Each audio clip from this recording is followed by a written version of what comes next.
Hey, did you see that? Like for a second on that intro, it paused. I hope that's nothing. But anyway, good morning, everyone. Welcome to the Blue Gamer Bluecast Morning Show. I'm your host, Adam Blue, 30 plus year video game enthusiast, industry analyst. And today, for March 23rd, 2026, I'll run through the latest gaming news, what I've been playing, etc., etc. So happy Monday. Hope everyone had a good weekend. I had a good weekend. Did a lot, actually. Did a lot. And did get a lot of gaming in, too. Ultronomus, GMKLX, good to see you guys. Um, where do I begin? Where do I begin? You know what? Unless there's anything specific I need to mention first, I think I'm just gonna jump into what I've been playing. Yeah, I don't think there's any. Didn't get any toys or anything. All right. So you know what I've been playing? Crimson Desert. So I've got 12 hours, 57 minutes in it. It's a great game. I think I'm going to play it here in a second on stream. Um, you know, there's, it's just one of those games that works. It reminds me of when I was playing Dragon's Dogma 2, Elden Ring. I like these sort of fantasy-esque, open world games, but I like it to where there's a bit of heft to everything, whether that's the physics, the momentum of moving the character around. Like Greedfall, which is actually up here, and there's Greedfall down here. Like that type of game, the movement is it's way too characterized. It's not like you don't like have a feeling that you're controlling a character. You have a feeling you're just moving the character, if that makes sense. When I'm playing something like Dragon's Dogma or even Crimson Desert, the way the controls are, and this goes back to like original Resident Evil tank controls. These aren't tank controls, but it's the idea that there's more to moving your character. You're not just going into the direction to control them. It's like you got to move them into the direction. You've got to move your character in place, and I think I like that type of stuff. Breath of the Wild, the recent Zelda games do this sort of thing with the physics and the momentum of moving the character. There's a lot of moving your character into place. But it's interesting because Crimson Desert's the type of game that, because of its buzz, the marketing, its development history, it's mainstream. It's everywhere. Because it's mainstream, you're going to get that like lowest common denominator take most of the time. And so that's a lot of what we're getting, where a lot of people are saying the controls are janky. It's like, no, these aren't janky controls. These are deliberate physics-based controls. But people, and it's janky is not the word. Janky would be more closer to a Greedfall type. And so it's just, then that conversation could be confusing to others that want to try it. But it's almost, I guess, what this also has brought to attention is it almost doesn't matter, really, because a lot of times a game can speak for itself. And Crimson Desert is doing that because there are so many people playing it. And not only that, they already released a patch that just came out this morning. Actually, I thought it came out last night. I got the notes for it. I went to log into the games. There was no update. And then this morning, I go to log in, no update. And then before I start the stream, it updates. And that's supposed to add a lot of cool stuff. One of the things that's just very interesting, one, the developers, awesome patch with a lot of cool stuff. But they added some stuff that I think they were just listening to the audience. So there was a lot of journalists. I say a lot of journalists. I would say there are people that are in the louder influencer space, that one of them, Dustin Legary, was going to give up on the game because, and you guys watched me play on stream Friday where I had to light up my arrow and then shoot the vines on the tower. He couldn't figure out how to light up his arrow, and so he quit playing the game completely. And then you had other people that are journalists, so they have louder voices that are like, I don't know how to light the arrow. And so they made a patch to make it easier to light the arrow. I think that's an example of where this game is supposed to be more of that deliberate, more sandboxy, like figuring things out. But it looks like it's interesting that these patches are to almost guide that early part of the game.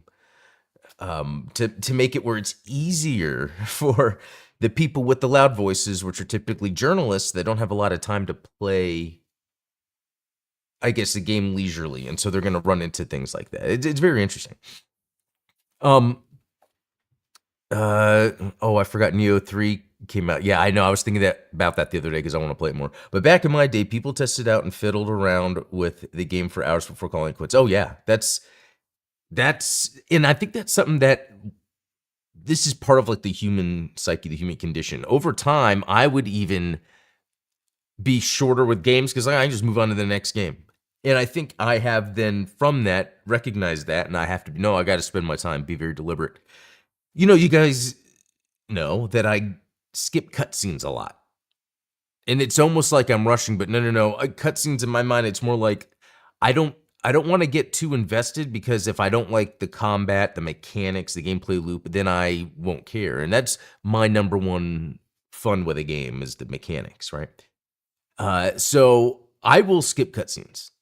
That's fine, but I can't rush through mechanics or play around with the game. And there's a lot in Crimson Desert that you can think you're just kind of testing things out and playing around, but you're like then contributing to maybe a side quest that also contributes to the quest system is really well done in this, I gotta say.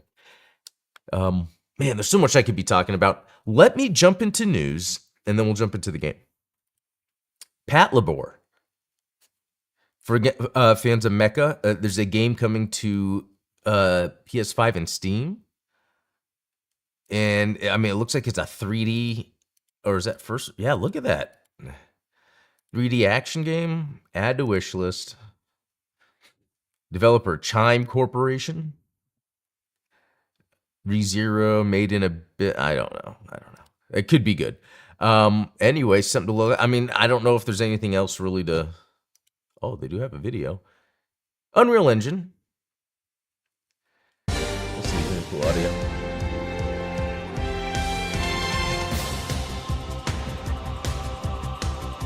Oh, that's pretty cool. It has like a little first person. I love all the 0080 inspired design to this, or vice versa. Because I think same mechanical designer. Looks cool. It might be a cheap little cash grab game, but I kind of don't care because I'm sure there's going to be a degree of trying to make it fun in some way. Anyway, that's cool. Okay, next up. Yeah, so Crimson Desert, there was use of generative AI. It was a painting that it looks like they did some expanding on it or something to then part of it look generative and messy. And I ran into that painting. In fact, it's actually early in the game. This is another interesting thing. Early in the game, early-ish, I played 12 hours, so it was within that. And it's actually, you see it twice, at least I did. It's like on a stairwell, and so you could tell a lot of the paintings aren't as deliberate. I feel like they just have paintings throughout some of the buildings in the games that kind of just match the period. And that's what that AI art does, because you're not, the only reason I looked at the painting is because I recognized seeing it on the Twitter feed of people scrolling like, oh, look at the generative AI art. And actually there's a picture. There's got to be a picture of it down here. Is there not? Let's see. Hold on. Crimson Desert. I should have actually had that up. Anyway, it's not a big deal to me. Yeah, here we go. Is that it? Or one of them? Yeah, it's like, I mean, the whole thing looks like, and I guess the idea was they even said, hey, well, we just had placeholder stuff just to kind of give the tone, which completely makes sense. But anyway, I guess this is just, a funny thing that's happening. People are mad, but I think in the future, it's not going to be a big deal at all. Okay. And then, but also I wanted to bring that up because even with Expedition 33, we're going to hear like all these games use it now. It's just, it's got to be part of the pipeline in some way or another. Maybe not full on generative, but there's going to be every once in a while something that needs to be patched, just like gameplay. We talked about the patch. This is interesting. This is a regret in my life. Sonic X stream designer on the fork in the road that killed Saturn's most famous unreleased game. So this was a game that was going to potentially be like the next, like 3D Sonic. When I was younger and the Saturn came out, that was something I expected. See, I think that's one reason why I didn't bother with the Saturn immediately, because at that time between N64, and there was PlayStation, but I didn't even get a PlayStation at first. It was mainly N64, Sega Genesis, 32X, Sega's. Yeah, there was, and I guess between N64, I just waited and got a Dreamcast. And Dreamcast had a 3D Sonic game that came out, right away. So, and it's very interesting how a lot of this had to do with Sega of America. After Ofer, or the programmer, and I basically became ostracized from the rest of what had become Sega of America product development. It was no longer STI. That changed. And that's where Mark Cerny was. When they were, I tell you, it was a very interesting time where Sega of America, the Western developers, actually grabbed Sonic and they knew what to do with Sonic. And it's just, there was that infighting between the cultures. So it's interesting. Interesting. Okay. Resident Evil Requiem tops US February charts, launches sales 60% higher than Village. So I'm just bringing this up because I just love to hear when games do really good, especially like, with Resident Evil Requiem. Even though I didn't really like the last one that much, I love the remake stuff they're doing, even though I'm not really playing through them. 4 was my favorite. It's like I like the series, but I don't always play all of them all the time. I play offshoot stuff like Code Veronica, Revelations, Mercenary. It's funny. Outbreak. It's funny how it's not all the mainline ones, but I always want to see Capcom, especially a company like Capcom and their IPs, continue to be successful, because I think that's just healthy for the games industry, especially having long-lasting IPs. And to kind of show other companies, like we were just talking about Sega with Sonic, like what to try to do with your, it was interesting because I didn't like the last Resident Evil that much, but it was like when I played 7, that was really cool. Since 6, because 4, 5, 6 had this trajectory. Then once you got to 7, it was different but fun enough. And then when I got to 8, it just felt more like just 7 but a little watered down. And so I just couldn't complete 8. I didn't even get that far. And then but this new one, people are saying so many good things about it, so I want to jump in. I gotta say, I like what 6 did, even though a lot of people didn't. All right, let's move on. The 2 Xbox executives announced their departures from Microsoft.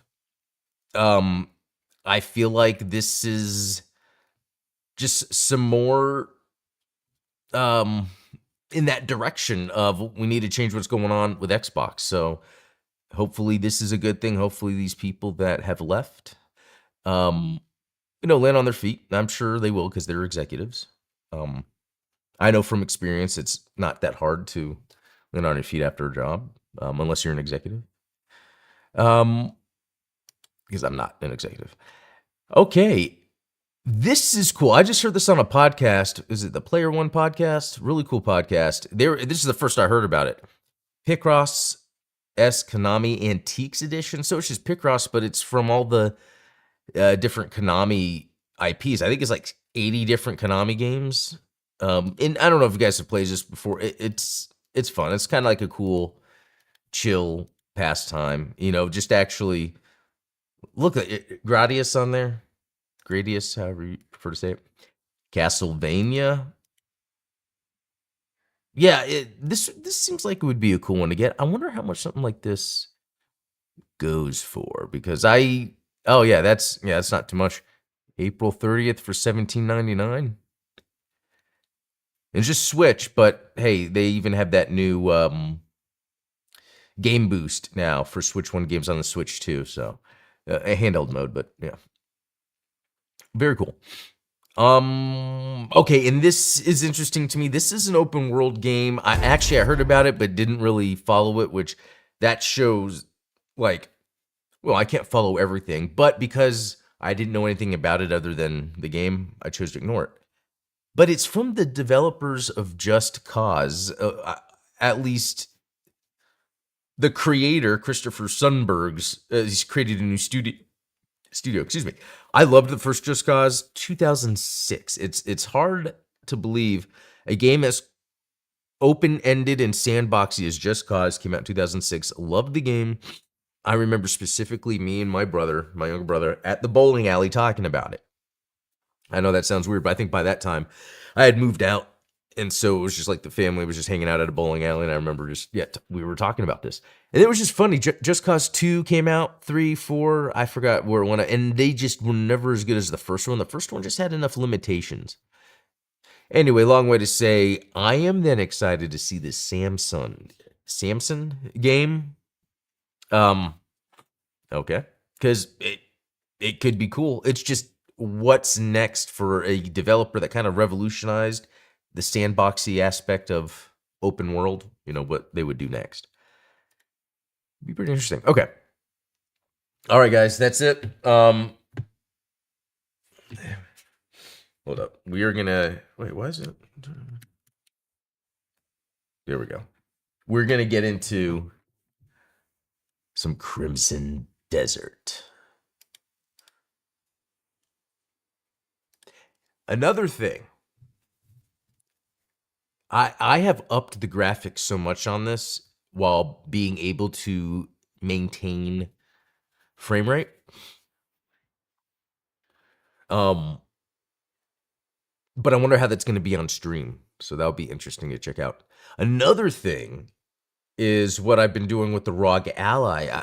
I don't know if I was talking about it enough actually this morning, where I was sitting there using ChatGPT to tweak the settings of the hardware, the ROG Ally, to get it to run really good. It is insane how well this game runs on the ROG Ally. I would not have expected that. Again, this is an Unreal Engine. These are developers doing their whole thing. Oh, hey, Steven, a minute ahead. What's up? Xbox, am I right? Yeah, that's what it seems like right now. Exodus box. Okay. Alright, guys, let's get into this game. Some more. And apparently there's some updates. I'm curious to see how it feels, what they've done. They said they made a lot of little changes.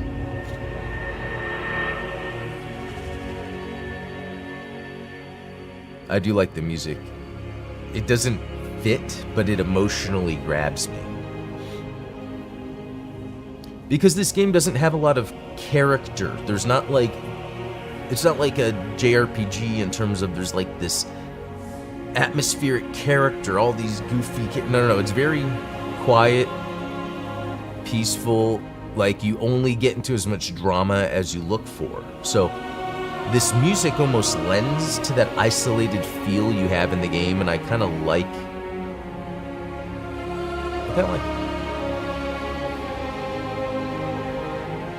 If y'all keep up these X puns, I'm gonna start calling y'all the X-Men. That's what I mean. I have Wolverine right here,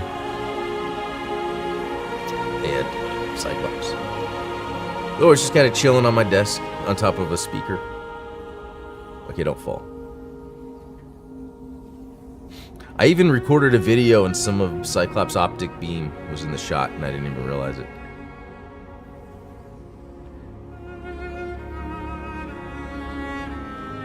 Wow, this is taking a while to load, but to be honest, new patch, recompiling shaders. I should have thought about that, because I usually don't get this far in the song.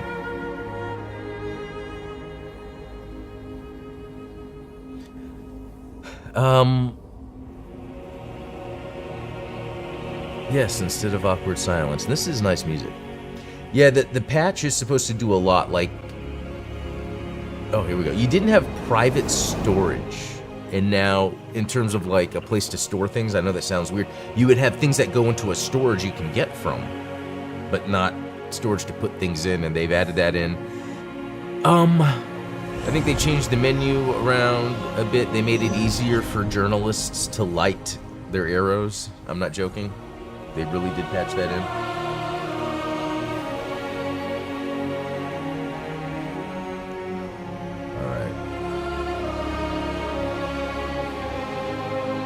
And I'm hoping, so it's a couple things. One, I was able to tweak and turn up the graphics for in-game to have super high frame, amazing detail. And then there was a patch. So I wonder how much of this loading, because this is insane. I have not experienced this. Even in the game when I'm loading, fast traveling. All right, here we go. Look at this, guys. Look at this. And I wonder how good it looks on the stream. I'll have to check it later. Now, I'm potentially seeing, yeah, some frame drop. I think this is because I'm 4K while streaming with Meld. So, I'll deal with it. Okay, but let's see. Where should I go?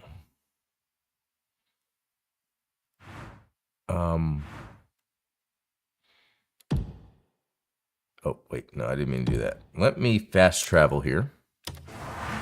See if they have that personal storage or whatever.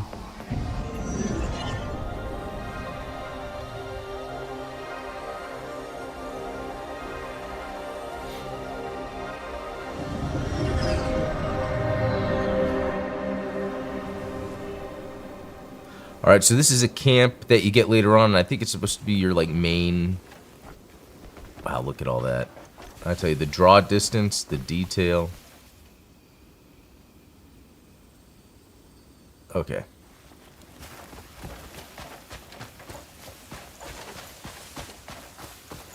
Let's see. Oh, there's a little storage thing that popped up. Let's see how this works. Barely see? Okay. Private storage. They did it. They did it because now... Because this weapon's unequipable. I had no place to put it. Now I can store it. Thank you, game. Now I can store all of the recipes. Okay, I didn't... Oh, I didn't read this one yet. I didn't read this one yet. So, like, when you find documents, recipes, you can then make sure to read them. So I don't have to... Okay, I don't remember if I read that. See, it says, like, knowledge acquired. So... Okay, and this is a sword I don't need anymore. Pickaxe, need that. I got my spider, I don't know why. Okay. So I gotta read these.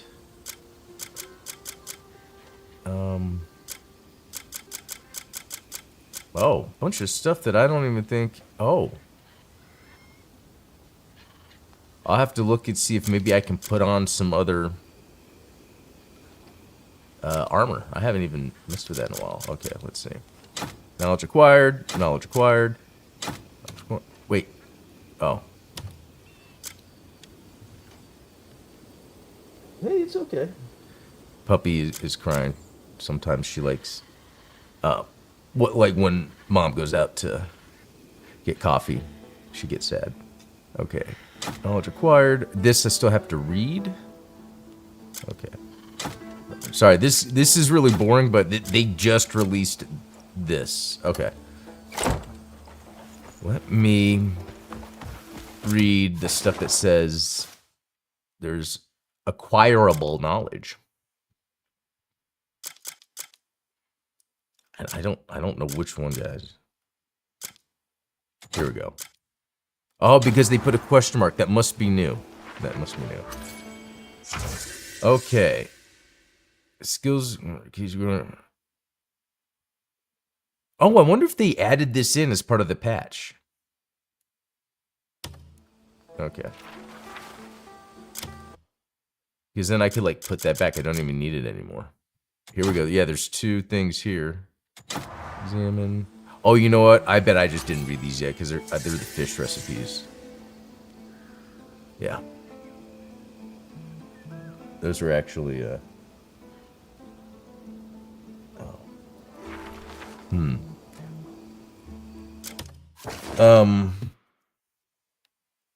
Wife is like, I got your coffee, bring it to you? Yes, please.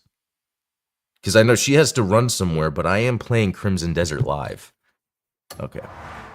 Hopefully she understands. Okay, there was that other one I need to read, and then...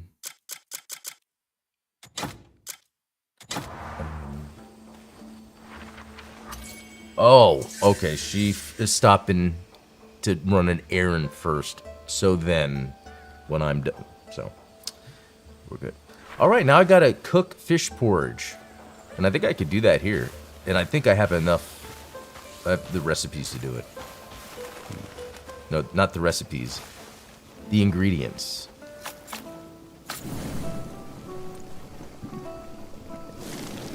Inventory bloat is the name of the game in medieval fantasy RPG. I know.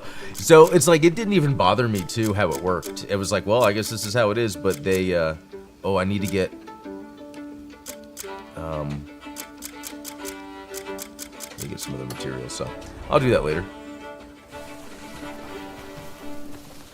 You know, I forgot what I really wanted to do right now. No, come on.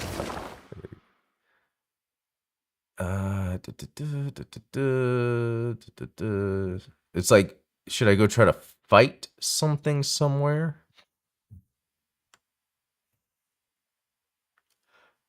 Oh, that's right. So this was patched. This was very hard, and I mean, I was just going through it anyway. But apparently there's not even a teleporter down there. How should I, let's just make our way over there. Why not? I had so much fun yesterday near the end of the day just traveling north. Unrelated to the game's objectives, the quests, I was just traveling and coming across some stuff. And one time, I started getting an enemy detection nearby, and I didn't know what it was. And it was a wolf. And a wolf started attacking me. And while I had it, it was going to be fine. There was just, I guess, some nearby knights or guards of a nearby area that came and helped me. Yeah, I thought that was pretty cool. Okay. The direction I want to go is here. Set destination. Okay. And this game, has the...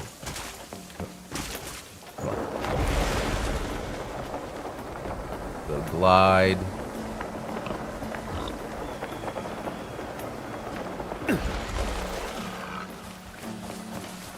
Oh, wait a minute.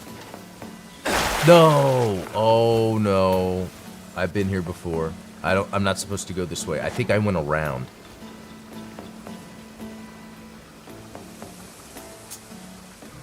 It's some kids that shoot me with a dart, knock me out. Not yet, I don't think. Let's move. Which is a fun part of this game, because it's like unexpected. Hey, what happened? All right, time to get back to work. That's what it sounds like he says. Okay. So, oh yeah, look, I'm in this area, Unreachable Village. Speak with... Oh, hold on a second. Hey. Hey, what's up? Hey, do you mind coming outside to get the coffee? Are you there right now? I will be there in about 1 minute. I'm on the right. Okay, call me, and then I'll run out. But I'll just see the thing I won't answer. Okay. Okay, bye.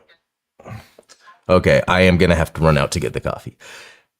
Anyway, Ishai seeks your help. He has offered a way into the mysterious village in exchange for specific favor. Okay, so this, I wonder if this is an example of I was maybe told some information on this. See journal. No? Okay, I thought maybe it would. Oh man, look at how this looks. It's amazing.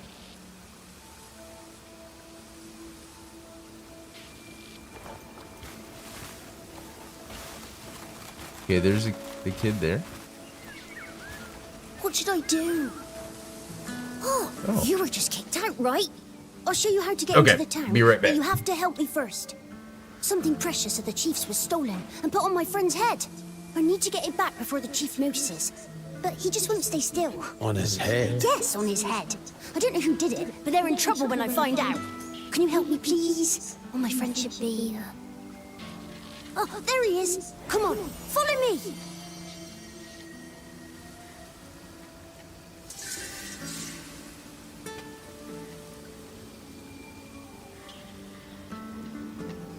All right, so I missed what I have to do here, but that's okay because it's what I get. Okay.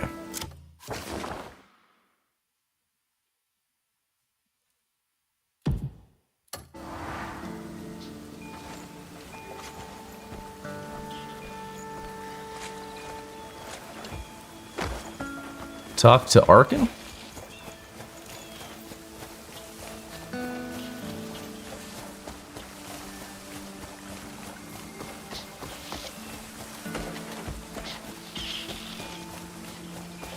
I'm scared.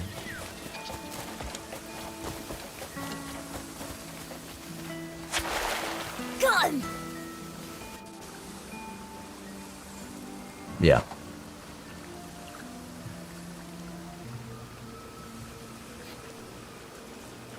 Oh no. Well, okay, so this is what's interesting about this game. So for instance, I came across this before. And I was like, you know what? I don't really want to deal with this right now. I was actually trying to go to the other, like, this is a quest that I remember is a side quest. And that's why I say it's interesting. This game seems to link the side quests with main quests. Anyway, so I had to go to the main quest, so I went around this to go. But I wonder if I really should stick around and find out. Like, what was that kid saying? I don't know. Let's see.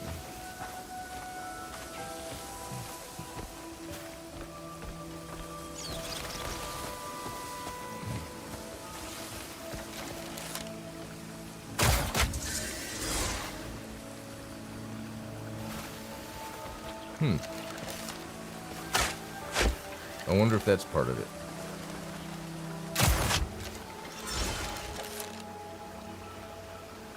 And then precision aim. Oh, I've never done that. Okay.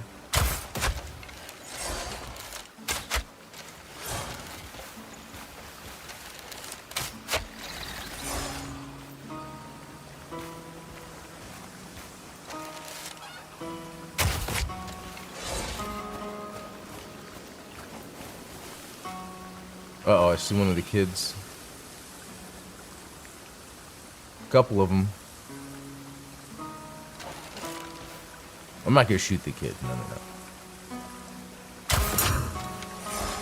But I'm wondering if, yeah. Oh, yeah, I can't move. Okay, so you get to a certain spot and they get you anyway.